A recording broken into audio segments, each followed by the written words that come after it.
Assalamualaikum warahmatullahi wabarakatuh. Sebelumnya perkenalkan, nama saya Rian Cauring Mahardika, mahasiswa pendidikan sejarah NIM 180210302039. Di sini mari kita mempelajari tentang KD 3.7, yaitu proses masuk dan berkembangnya agama Islam dan kebudayaan Islam di Indonesia, kelas 10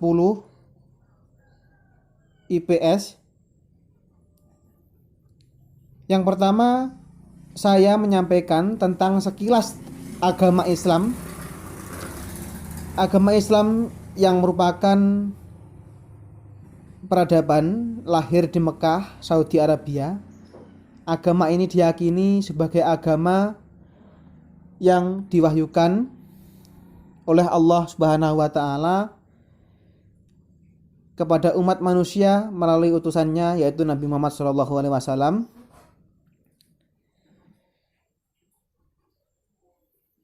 Pada bulan Ramadan pada tahun 610 Masehi, yang akhirnya menjadi tahun lahirnya Islam, saat Nabi berusia 40 tahun didatangi oleh malaikat Jibril di sebuah gua yang disebut Hira dan menyampaikan kata Iqra yang artinya bacalah, dan di situ terjadi dialog panjang antara Muhammad dan malaikat Jibril, dan Muhammad diangkat sebagai rasul. Disitulah mulai proses turunnya Al-Quran, kitab suci agama Islam.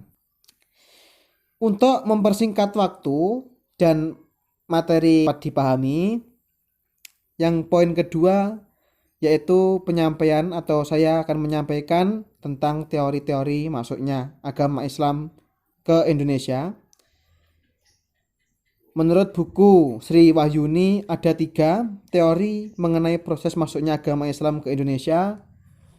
Yang pertama yaitu teori Gujarat, yang kedua teori Mekah, dan yang ketiga teori Persia. Yang pertama, menurut teori Gujarat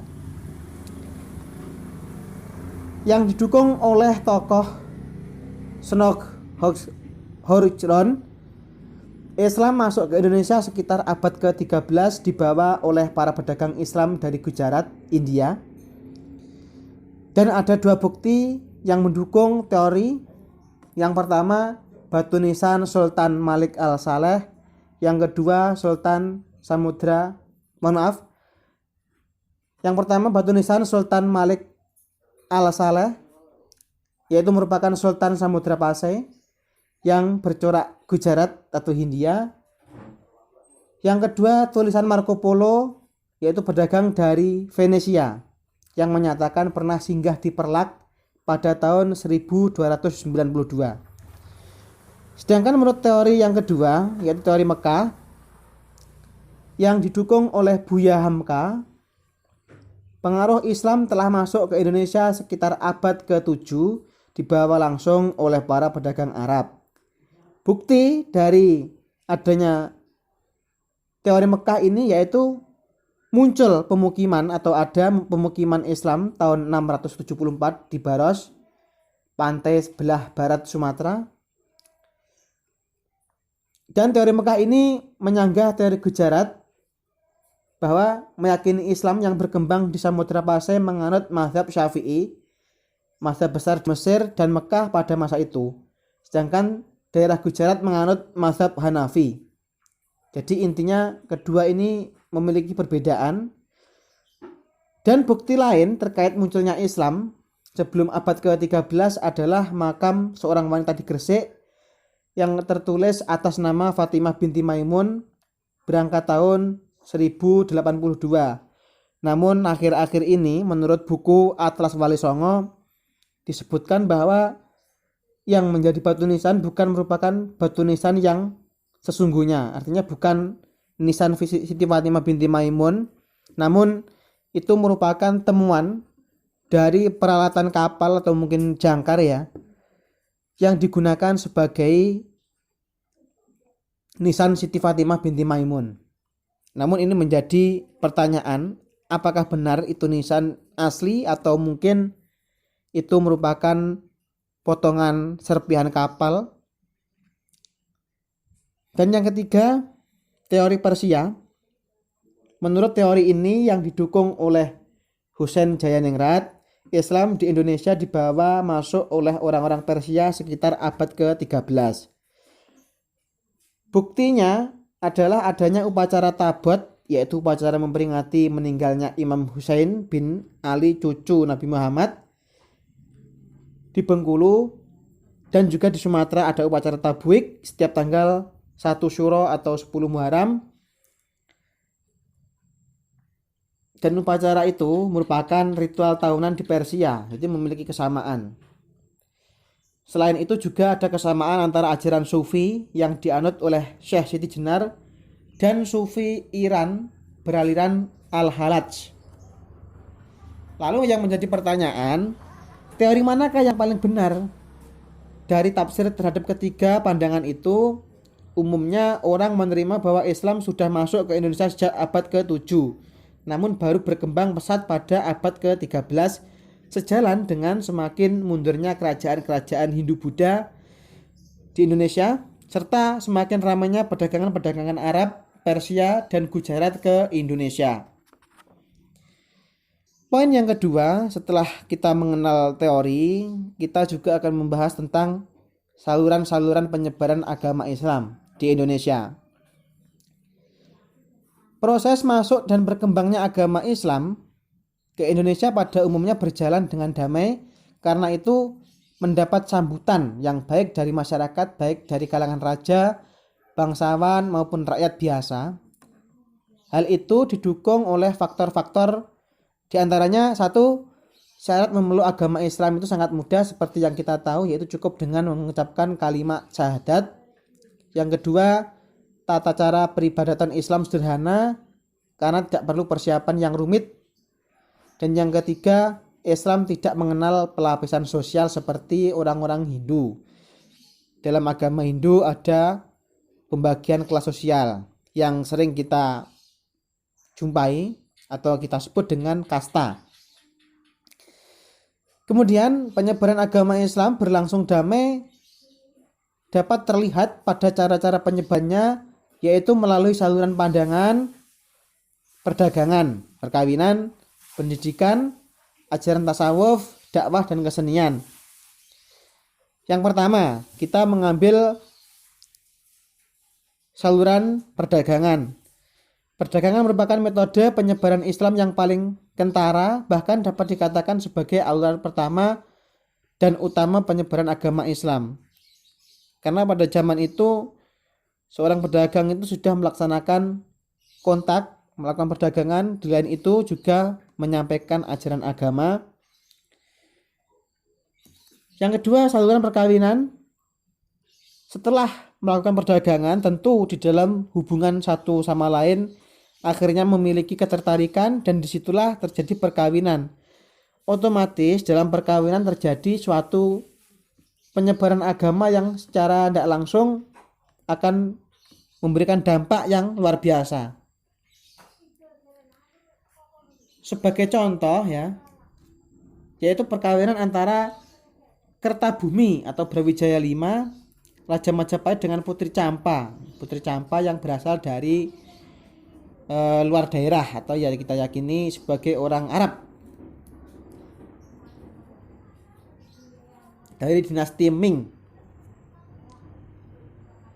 Yang ketiga yaitu melalui saluran pendidikan. Ini secara blak-blakan, secara apa adanya disampaikan melalui pondok-pondok. Ini terjadi dakwah yang dilakukan oleh para ulama dan mubalek terhadap kaum muda atau santri. Yang keempat, ada saluran ajaran tasawuf. Tasawuf itu merupakan ajaran ketuhanan yang telah bercampur dengan mistik atau hal-hal yang bersifat magis. Kata tasawuf sendiri sebenarnya berasal dari kata sufi yang berarti kain wol.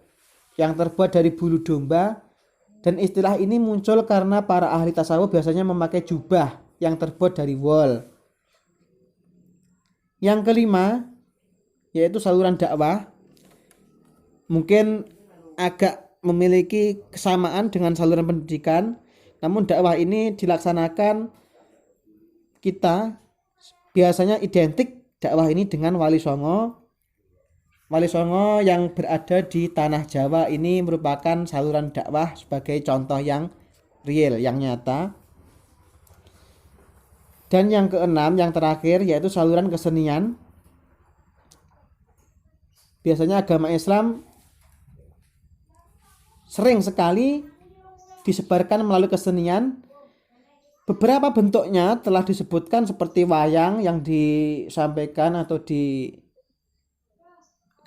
oleh Sunan Kalijogo, dan gamelan oleh Sunan Bonang, serta gending-gending dan lagu-lagu berisi syair-syair nasihat dan dasar-dasar agama Islam, serta kesenian yang telah berkembang sebelumnya tidak musnah tetapi diperkaya dengan Islam yang muncul, atau disebut juga biasanya kita menyebutnya akulturasi. Nah, seperti saat ini pun sebenarnya dari agama Hindu diambil juga agama atau keseniannya dan digabungkan dengan Islam, sehingga tercipta kesenian yang luar biasa seperti pertunjukan wayang, gamelan dan lain-lain. Jadi setelah kita mempelajari demikian, Islam itu masuk ke Indonesia sebenarnya sudah ada agama sebelum Islam, yaitu Hindu-Buddha. Nah, ini berpikir secara logika bahwa masuk ke negara Indonesia, Islam itu tidak mudah. Karena apa? Di sini orang Indonesia sudah memiliki ajaran, dan ajaran itu sudah cukup kuat, agama Hindu dan agama Buddha. Bahkan ada masyarakat yang masih menganut kepercayaan zaman dahulu di beberapa pelosok. Namun untuk closing atau penutup, jadi saya simpulkan, masuknya agama Islam ke Indonesia ada 3 teori, yaitu yang pertama Gujarat, Mekah, dan teori Persia. Yang kedua, agama Islam masuk ke Indonesia itu juga dipengaruhi oleh saluran-saluran perdagangan, perkawinan, pendidikan, ajaran tasawuf, dan saluran dakwah serta saluran kesenian. Untuk itu, saya berharap mudah-mudahan kita sebagai bangsa Indonesia bukan menjadi orang yang beragama namun lupa dengan NKRI. Maka pesan saya, jadilah warga Indonesia yang beragama, namun Islam di Indonesia tidak memiliki atau tidak bisa disamakan dengan orang-orang yang ada di Arab, dan juga agama Hindu tidak bisa disamakan dengan orang-orang yang berada di India, serta keyakinan atau kepercayaan Konghucu juga tidak sama dengan orang-orang yang berada di Cina. Maka dari itu kita menjadi orang yang beragama namun kita selalu menjunjung NKRI, inilah Indonesia, dan kita harus saling menjaga toleransi. Mungkin hanya itu yang saya sampaikan. Ada kurang lebihnya saya mohon maaf. Saya akhiri. Wassalamualaikum warahmatullahi wabarakatuh.